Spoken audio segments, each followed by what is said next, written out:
Aimés du Seigneur, bonjour à tous et à toutes et bienvenue à notre rendez-vous quotidien consacré à la méditation de la parole de Dieu. Nous sommes le 1er septembre 2021. L'évangile est un extrait de Luc au chapitre 4, versets 38 à 44.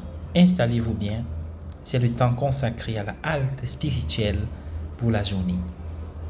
Dans l'évangile de ce matin, nous retrouvons ce double rythme dans la vie de Jésus.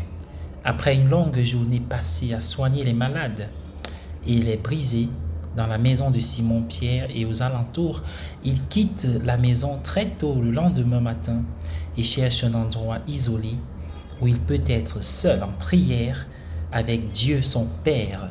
Il est évident que les gens apprécient vraiment son ministère de guérison.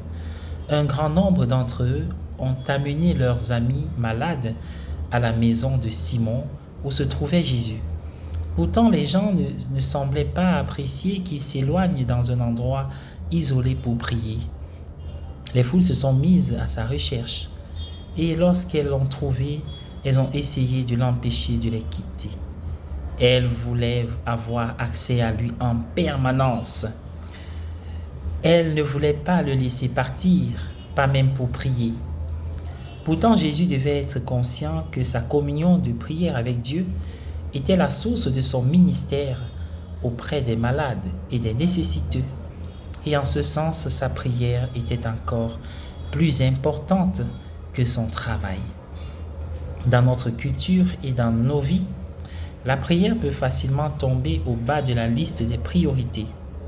Nous avons tendance à nous satisfaire plus facilement des résultats visibles des efforts que nous faisons ou du travail que nous accomplissons.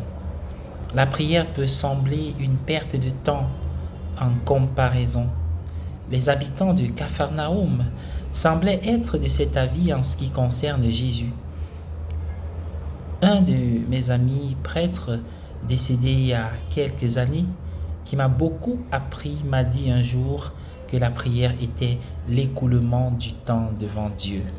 D'un point de vue purement humain, cela peut sembler une perte de temps, mais en réalité, c'est le don de son temps à Dieu, le don de soi à Dieu. Dans ce don, nous recevons plus que nous donnons. C'est peut-être surtout en ce qui concerne la prière que la parole de Jésus sonne juste. Donnez et l'on vous donnera. Une bonne mesure, pressée, secouée, débordante sera mise dans ton assiette. Bonne journée à tous dans la prière, la présence de Dieu, le don de son temps à Dieu.